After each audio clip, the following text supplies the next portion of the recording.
இந்த படத்தோட ஓப்பனிங்ல இந்த படத்தோட ஹீரோ கிம்ம காமிக்கிறாங்க. இவன் தன்னோட காலேஜுக்கு சந்தோஷமா சைக்கிள்ல வந்துட்டு இருக்கான். அப்போ அவனோட காலேஜ்ல ஃப்ரெஷர் எல்லாம் வெல்கம் பண்றதுக்காக ஒரு பார்ட்டி வச்சிருக்காங்க.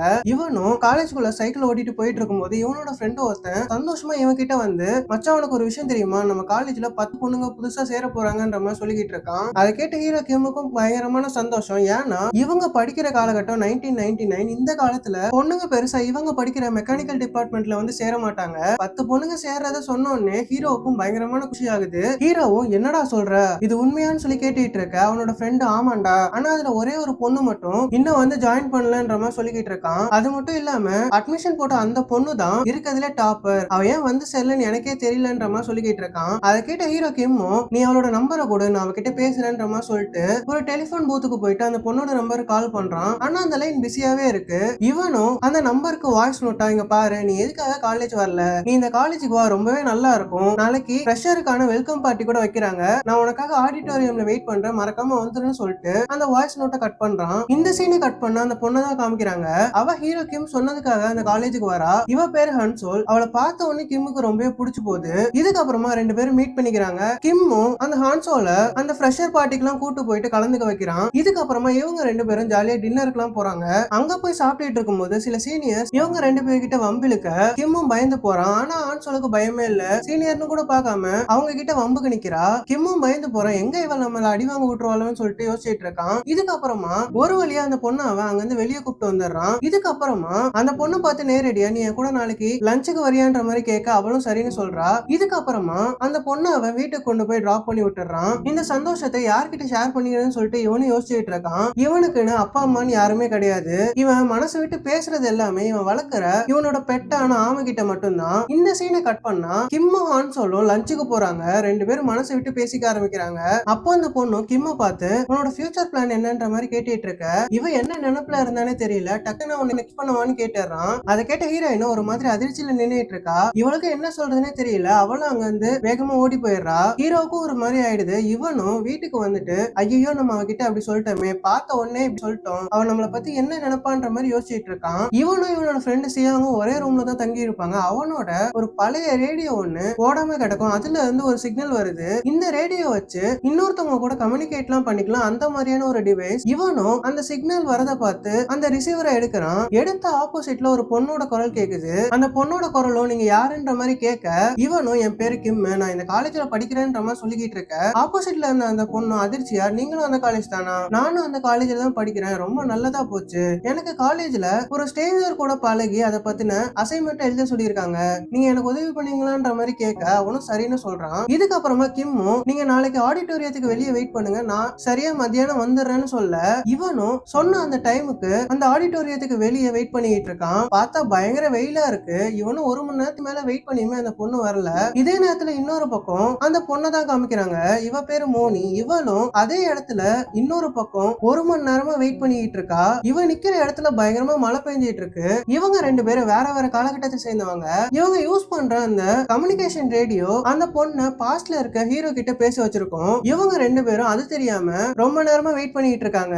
அந்த மோனியும் மலையில நனைஞ்சிட்டு இருக்கத பார்த்து அவளோட ஃப்ரெண்ட் ஒருத்தன் கொடைய கொண்டு வந்து நீ எவ்வளவு நேரம் தான் மலையில நனைஞ்சிட்டு இருப்ப, வா இங்க இருந்து போலான்னு சொல்லிட்டு ஒரு ரெஸ்டாரண்ட்டை கூட்டு போறான். அங்க போயிட்டு அவளுக்கு டிஷ்யூ பேப்பர் எடுத்து தலையெல்லாம் தொடச்சு விட்டுட்டு இருக்கான். மோனி இந்த பையனை ஒன் சைடா லவ் பண்ணிட்டு இருக்கா. ஆனா இந்த பையன் மோனியும் ஒரு ஃப்ரெண்டா தான் பாத்துட்டு இருக்கான். இப்படியே கட் பண்ணா மோனி வீட்டுக்கு போயிடுறா. அன்னைக்கு நைட்டு ஹீரோ கிம்மும் அந்த கம்யூனிகேஷன் ரேடியோல மோனிக்கு கான்டாக்ட் பண்ணி பயங்கரமா கத்திக்கிட்டு இருக்கான். நீ என்ன நினைச்சிட்டு இருக்க, நான் உனக்காக எவ்வளவு நேரம் வெயிட் பண்ண, நீ வரவே இல்லைன்ற மாதிரி சொல்லிக்கிட்டு இருக்க. இந்த பக்கம் மோனியும் பயங்கரமா டென்ஷன் ஆயிடுறான். நான் உனக்காக கொற்ற மலையில ஒரு மணி நேரமா வெயிட் பண்ண, ஆனா நீ வரவே இல்லைன்ற மாதிரி இருக்கா. அதை கேட்ட கிம்மு என்ன விளையாடுறியா, அடிச்ச வெயிலுக்கு நானே எரிஞ்சு சாம்பலா போயிருப்பேன், நீ என்னடானா மழை பெய்யுதுன்ற மாதிரி சொல்லிக்கிட்டு இருக்கேன்னு கேட்டுட்டு இருக்கான். அதை கேட்ட மோனியும் நான் ஏன் போய் சொல்ல போறேன், இப்ப கூட மழை பெய்யுதுன்னு சொல்லிட்டு அந்த ரிவரை ஜன்னலுக்கு வெளியே நீட்டுறா. பார்த்தா அப்பயும் மழை பெஞ்சிட்டு தான் இருக்கு. இவன் அவன் சொல்ற எதையுமே நம்பவே இல்ல. நீ வராததுனால போய் சொல்றன்ற மாதிரி சொல்லிட்டு அந்த காலை கட் பண்ணிடுறான். மறுநாள் காலையில காலேஜுக்கு போறான். பார்த்தா அங்க ஆன்சோல் நின்னுட்டு இருக்கா. இவனுக்கு ஆல்ரெடி கில்ட்டா இருக்கிறதுனால அவளை ஃபேஸ் பண்ண முடியாம அங்க இருந்து ஓடி போயிடுறான். இதையெல்லாம் தன்னோட ஃப்ரெண்டு கிட்ட சொல்லிக்கிட்டு இருக்கான். அதை கேட்ட அந்த ஃப்ரெண்டும் இங்க பாரு, நீ எவ்வளவு நாள் தான் பயந்து ஓடிக்கிட்டே இருப்ப, உன் மனசுல இருக்கிறத தைரியமா அவக்கு சொல்லுன்ற மாதிரி அவனுக்கு நம்பிக்கை கொடுக்க இவனும் நீ சொல்றது சரிதான்ற மாதிரி பேசிக்கிட்டு இருக்கான். இந்த சீனை கட் பண்ணா மோனி கிம்மு கால் பண்ணி கோவமா பேசுனதுக்கு சாரி கேட்டுட்டு இருக்கா. அதுக்கப்புறமா நீ எந்த வருஷம் காலேஜ் ஜாயின் பண்ணன்ற மாதிரி கேட்டுட்டு இருக்க. அதை கேட்ட கிம் கிம்மும் நான் 1999ல ஜாயின் பண்ணேன், இப்ப செகண்ட் இயர் படிச்சிட்டு இருக்கேன்ற மாதிரி சொல்லிக்கிட்டு இருக்கான். இதை கேட்ட மோனியும் என்ன வளரிக்கிட்டு இருக்க, இப்போ 2022 உனக்கு உண்மையை பேசிய பழக்கலையான்ற மாதிரி சொல்லிக்கிட்டு இருக்க. மறுபடியும் ரெண்டு பேரும் வாக்குவாதம் பண்ண ஆரம்பிக்கிறாங்க. அதுக்கப்புறமா மோனியும் சரி உன்னோட நம்பரை கூட நான் கால் பண்ணி பாக்குறேன்ற மாதிரி சொல்லிட்டு அந்த நம்பரை கால் பண்ணி பாக்குறா. பார்த்தா அந்த நம்பர் ஒர்க்கே ஆகல.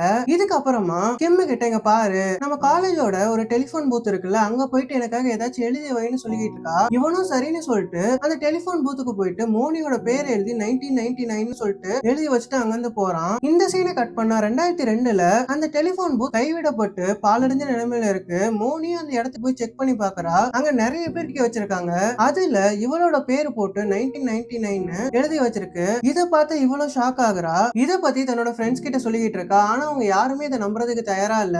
இந்த சீனை கட் பண்ணா கிம் ஹான்சோல ஒரு இடத்துக்கு கூட்டு போயிட்டு அவகிட்ட தன்னோட லவ் சொல்லிடலாம்னு யோசிக்கிறான். ஆனாலும் எங்க அவ தன் மேல கோவமா இருப்பாளோன்னு சொல்லிட்டு யோசிச்சுட்டு இருக்கான். ஆனா ஹான்சோல் கோவமாலாம் இல்லாம அவகிட்ட சகஜமா தான் பேசிட்டு இருக்கா. இந்த சீனை கட் பண்ணா கிம்மும் மோனியும் மறுபடியும் அந்த ரேடியோ போன்ல பேசிட்டு இருக்காங்க. அப்ப கிம் அவகிட்ட இங்க பாரு, நான் ஒரு பொண்ணை உயிரை லவ் பண்றேன், அவகிட்ட போய் எப்படி பேசுறதுன்னு எனக்கு தெரியல, நீ ஒரு பொண்ணுன்றதுனால தான் உங்ககிட்ட கேக்குறேன், எனக்கு ஏதாச்சும் ஐடியா சொல்ல முடியுமான்னு கேட்க அவனும் இந்த மாதிரிலாம் ட்ரெஸ் பண்ணிட்டு போ, இந்த மாதிரிலாம் ஹேர் ஸ்டைல் வச்சுட்டு போன்னு ஐடியா கொடுக்குறா. மறுநாள் இவனும் அவ சொன்ன மாதிரி ஹேர் ஸ்டைல்லாம் வச்சுட்டு பயங்கர டிப்டாப்பா ட்ரெஸ் பண்ணிட்டு போறான். ஹான்சோலும் இவனை பார்த்து இவன் அழகுலே மயங்கிடுறா. இதுக்கு அடுத்த சீன்ல கிம்மும் மோனியும் அந்த ரேடியோ போன்ல பேசிட்டு இருக்காங்க. அப்ப கிம்மோ நீ சொன்ன ஐடியா ஒர்க் அவுட் ஆச்சு, வேற எப்பெல்லாம் நடந்துக்கணும்ன்ற மாதிரி கேட்டுட்டு இருக்கான். அதை கேட்ட மோனியும் நீ ரொம்ப நல்லவனா இருக்க, கண்டிப்பா அவளுக்கு உன்னை பிடிக்கும்ன்ற மாதிரி சொல்லி நீ அவகிட்ட தைரியமா போய் லவ் சொல்ல, அவ ஏத்துப்பான்ற மாதிரி சொல்றா. அதை கேட்ட கிம்மோ நேரா ஹான்சோல் கிட்ட போயிட்டு தன்னோட லவ் சொல்றான். அதுக்கப்புறமா எங்க அவ தன்னோட லவ் ஏத்துக்காம போயிடுவாளோன்னு சொல்லிட்டு வருத்தத்திலே நடந்து வந்துட்டு இருக்கான். ஹான்சோலுக்கும் அவனை ரொம்ப பிடிச்சிருக்கும் போல. அவளும் நேரா அவன்கிட்ட ஓடி வந்து நானும் உன்னை லவ் பண்றேன்ற மாதிரி சொல்றா. அதை கேட்ட இவனுக்கு சந்தோஷம் தாங்கவே முடியல. கீழே துள்ளி குதிச்சுட்டு தன்னோட வீட்டை ஓடி போறான். அதுக்கப்புறமா மோனி கிட்ட கான்டாக்ட் பண்ணி அவ என்னோட லவ் ஏத்துக்கிட்டா, இது எல்லாத்துக்கும் காரணம் நீ தான், உனக்கு ரொம்ப நன்றின்ற மாதிரி சொல்லிக்கிட்டு இருக்கான். இதுக்கப்புறமா மோனியும் நீ 1999ல தானே இருக்கன்னு சொன்ன, என்னோட அப்பாவும் அந்த டைம்ல தான் காலேஜ் படிச்சிட்டு இருந்தாரு, அவர பேரு சியாங்னு சொல்லிக்கிட்டு இருக்கா. அதை கேட்ட இவனுக்கு ஒரே ஷாக்கு. எது சியாங் உன்னோட அப்பாவா, அவன் என் கூட தான் படிச்சிட்டு இருக்கான், அவன் என்னோட பெஸ்ட் ஃப்ரெண்ட்ன்ற மாதிரி சொல்லிக்கிட்டு இருக்கான். அப்ப மோனியும் அப்ப கண்டிப்பா இது ஒரு டைம் டிராவல் டிவைஸ் தான், நீ கண்டிப்பா என்னோட அப்பா காலகட்டத்தை சேர்ந்தவனா தான் இருப்ப, எனக்கு இப்ப நம்பிக்கை வந்துடுச்சு, இந்த ரேடியோ கூட என்னோட அப்பாவோட தான், அதுலதான் நீயும் நானும் பேசிட்டு இருக்கோம், உன்னால நம்ப முடியலன்னா அதோட லெஃப்ட் சைட் கார்னர்ல ஒரு ஒயிட் கலர் ஸ்டிக்கர் இருக்கும் பாருன்னு சொல்லிக்கிட்டு இருக்கா. ஆனா இவன் வச்சிருக்க ரேடியோல அந்த மாதிரி எதுவுமே இல்ல. அப்ப மோனியும் சரி அதையெல்லாம் விடு, உனக்கு என்னோட அப்பாவை தெரிஞ்சிருக்குன்னா கண்டிப்பா என்னோட அம்மாவே தெரிஞ்சிருக்கும், அவங்க பேரு ஹான்சோல்ன்ற மாதிரி சொல்ல கிம்முக்கு தூக்கி வாரி போடுது. இவனும் அதிர்ச்சியில என்ன சொல்றன்ற மாதிரி கேட்டுட்டு இருக்கான். அதுக்கப்புறமா அந்த பொண்ணு சொல்றதெல்லாம் உண்மைன்னு தெரிஞ்சோடனே கோவத்துல அந்த ரேடியோட ரிசீவரை போட்டு உடைச்சிடுறான். இன்னொரு பக்கம் மோனிக்கு அந்த கால் கட்டானதுனால என்ன நடக்குதுன்னே ஒன்னும் புரியல. இவளும் அந்த ரிசீவரை ஓரமா வச்சுட்டு தன்னோட ரூம்ல இருக்க ஒரு தண்ணி தொட்டியை போய் பாக்குறா. அதுல கிம் வளர்த்துட்டு இருந்த அந்த ஆமை மிதந்துட்டு இருக்கு. இவளும் அதை கொஞ்சிக்கிட்டு இருக்கா. இந்த சீனை கட் பண்ணா கிம்ம தான் காமிக்கிறாங்க. அவன் ஹான்சோலும் தன்னோட ஃப்ரெண்ட் சியாங்கும் நார்மலா பேசிட்டு இருந்தா கூட சந்தேகமா பாக்குறான். இவனோட மனசுக்கு என்னென்னமோ தோணிட்டு இருக்கு. இவங்க பேசிட்டு இருந்தாலே ஹான்சோல தனியா கூப்பிட்டு வந்துடுறான். ஒரு நாள் ஹான்சோலும் கிம்மு கிட்ட என்ன உன்னோட வீட்டுக்கு கூட்டு போறியான்ற மாதிரி கேட்க இவனும் சரின்னு சொல்லிட்டு தன்னோட வீட்டுக்கு கூட்டு போறான். அங்க போனா அந்த ரேடியோ ரிசீவரை பார்த்துட்டு எனக்கு ரேடியோ ரிசீவர்னா ரொம்ப பிடிக்கும்ன்ற மாதிரி சொல்லிக்கிட்டு இருக்கா. அதுக்கப்புறமா அந்த ரேடியோல இவளும் கிம்மும் இருக்க மாதிரி ஒரு போட்டோ ஒட்டி வைக்கிறா. இதை பார்த்த கிம்மும் மறுபடியும் அதிர்ச்சியில நின்னுட்டு இருக்கான். ஏன்னா இந்த ஸ்டிக்கரை பத்தி தான் மோனி சொல்லியிருப்பா. இந்த ஸ்டிக்கர் தான் நாளாக நாளாக ஃபேட் ஆகி ஒயிட் கலர்ல மாறி இருக்கும். இதை பார்த்தோன்னே மோனி சொன்னதெல்லாம் உண்மைன்னு இவனும் புரிஞ்சுக்கிறான். இதுக்கு அடுத்த சீன்ல மோனியும் தன்னோட வீட்டுல உட்காந்துக்கிட்டு கிம் எதுக்காக அந்த ரேடியோ ரிசீவரை கட் பண்ணிட்டு போனா, இது வரைக்கும் ஏன் கான்டாக்ட் பண்ணலன்ற மாதிரி யோசிச்சுட்டு இருக்கா. அப்பதான் தன்னோட அப்பாவோட ஆல்பம் எல்லாம் எடுத்து பார்த்துட்டா. அதுல அந்த கிம்மும் இவளோட அப்பா அம்மாவும் ரொம்பவே நெருக்கமா இருக்காங்க. அப்போன்னு பார்த்து இவளோட அம்மா கிட்ட இருந்து இவளுக்கு கால் வர இவளும் அந்த கால் எடுத்து ஹான்சோல் கிட்ட அம்மா உனக்கு இதுக்கு முன்னாடி ஏதாச்சும் ஃபர்ஸ்ட் லவ் இருந்துச்சான்ற மாதிரி கேட்டுட்டு இருக்க. அவங்க அம்மாவும் உண்மையை சொல்றாங்க. ஆமா நான் ஒருத்தனை லவ் பண்றேன், அவனுக்கு என்ன ஆச்சுன்னே தெரியல, திடீர்னு ஒரு நாள் காணாம போயிட்டான்ற மாதிரி சொல்லிக்கிட்டு இருக்காங்க. அதை கேட்ட மோனிக்கு ஒரே கில்ட் ஆகுது. நம்ம தான் தேவையில்லாம கிம் கிட்ட நடந்த விஷயத்தெல்லாம் சொல்லி இவங்களை பிரிச்சுட்டோமோன்னு சொல்லி யோசிச்சுட்டு இருக்கா. இந்த சீனை கட் பண்ணா கிம்ம தான் காமிக்கிறாங்க. அவன் ஒரு பிளே கிரவுண்ட்ல பாஸ்கெட்பால் மேட்ச் விளையாடிட்டு இருக்கான். அவனை என்கரேஜ் பண்றதுக்காக தான் ஹான்சோலும் வந்திருப்பா. அவளை பார்த்த உடனே கிம்முக்கு ஒரு புத்துணர்ச்சி கிடைக்குது. அவனும் குஷியில அந்த மேட்சை விளையாண்டிட்டு இருக்க ஹான்சோல் பக்கத்துல சியாங்கும் வந்து உட்காரத பாக்குறான். அதை பார்த்தோன்னே இவனுக்கு பயங்கர வெறி வருது. இவனும் கோவத்துல சியாங்க போட்டு மூஞ்சில குத்திக்கிட்டு இருக்கான். சுத்தி இருக்க எல்லாருக்குமே என்ன நடக்குதுன்னு ஒண்ணுமே புரியல. இதுக்கப்புறமா சியாங்கும் ஹான்சோல் கிட்ட இங்க பாரு, நீ அவனை பத்தி எல்லாம் தப்பா யோசிக்காத, அவன் எதுக்காக இப்படி நடந்துக்கிறானே புரியல, கொஞ்ச நாளாதான் இப்படி இருக்கான், அவன் ரொம்ப நல்லவன் பண்ணுவேன்ற மாதிரி தன்னோட ஃப்ரெண்ட இன்னும் விட்டு கொடுக்காம தான் சியாங் பேசிட்டு இருக்கான். இந்த சீனை கட் பண்ணா கிம்மா தான் காமிக்கிறாங்க. அவன் தன்னோட வீட்டுல நம்ம ஃப்ரெண்டையே இப்படி போட்டு அடிச்சிட்டோமே, நம்ம எதுக்காக இப்படி நடந்துட்டு இருக்கோம்னு சொல்லிட்டு ரொம்ப ஃபீல் பண்ணிட்டு இருக்கான். இவன் சந்தோஷமோ துக்கமோ தன்னோட ஆமை கிட்ட தானே ஷேர் பண்ணிப்பான். இவனும் தன்னோட ஆமையை தேடி பாக்குறான். பார்த்தா அது அந்த ரூம்லயே இல்ல. அதுவும் வெளியே நடந்து போன காலடி தடம்லாம் இருக்கு. இவனும் அதை ஃபாலோ பண்ணிட்டு வெளியே போனா சியாங்கும் ஆன்சோலும் ஒன்னா பேசிட்டு இருக்காங்க. அவங்க கையில தான் அந்த ஆமையும் இருக்கு. இவங்க ரெண்டு பேரும் நார்மலா தான் பேசிட்டு இருக்காங்க. ஆனா இவங்க பேசிக்கிறத பார்த்த உடனே கிம்முக்கு மனசே விட்டு போயிடுது. இவனும் நம்ம ஃபியூச்சர்ல நடக்கிறத ஒண்ணுமே பண்ண முடியாது, அவங்களாச்சும் சந்தோஷமா இருக்கட்டும்னு சொல்லிட்டு அங்கிருந்து போயிடுறான். இப்படிதான் இவன் காணாம போயிருப்பான். இன்னொரு பக்கம் மோனியை தான் காமிக்கிறாங்க.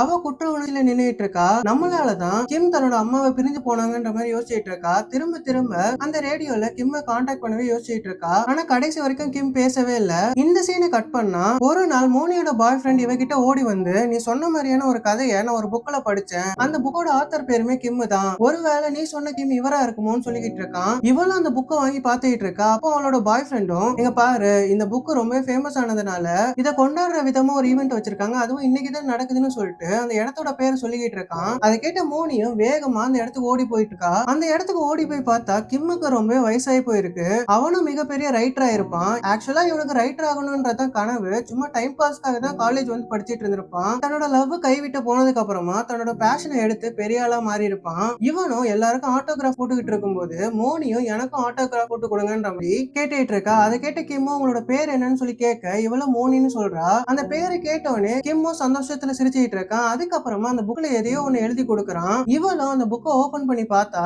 உன்னோட மனசு சொல்ற மாதிரி கேளு, அப்பதான் உன்னோட லைஃப் நல்லா இருக்கும்ன்ற மாதிரி எழுதி வச்சிருப்பான். இவளும் அதை படிச்சுட்டு நேரா தன்னோட கிரஷ் கிட்ட போறா. அவன்கிட்ட போயிட்டு தன்னோட லவ் சொல்லி என்ன கல்யாணம் பண்ணிக்கிறியான்ற மாதிரி கேட்க அவனுக்கு இவளை பிடிச்சிருக்கும் போல சரின்னு சொல்லிடுறான். ஆக்சுவலா இது எல்லாமே கிம்மால தான் நடந்திருக்கும். அன்னைக்கு மோனி கிம்முக்காக அந்த கொற்ற மலையில ரொம்ப நேரமா வெயிட் பண்ணிட்டு இருந்திருப்பால, அந்த இடத்துல கிம்மு தான் நின்னுட்டு இருந்திருப்பான். அவன் தான் இந்த பையன் கிட்ட கொடைய கொடுத்து நீ அவகிட்ட போன்னு சொல்லி அனுப்பிச்சு வச்சிருப்பான். இதுக்கப்புறமா தான் இவங்க ரொம்பவே நெருக்கமா இருப்பாங்க.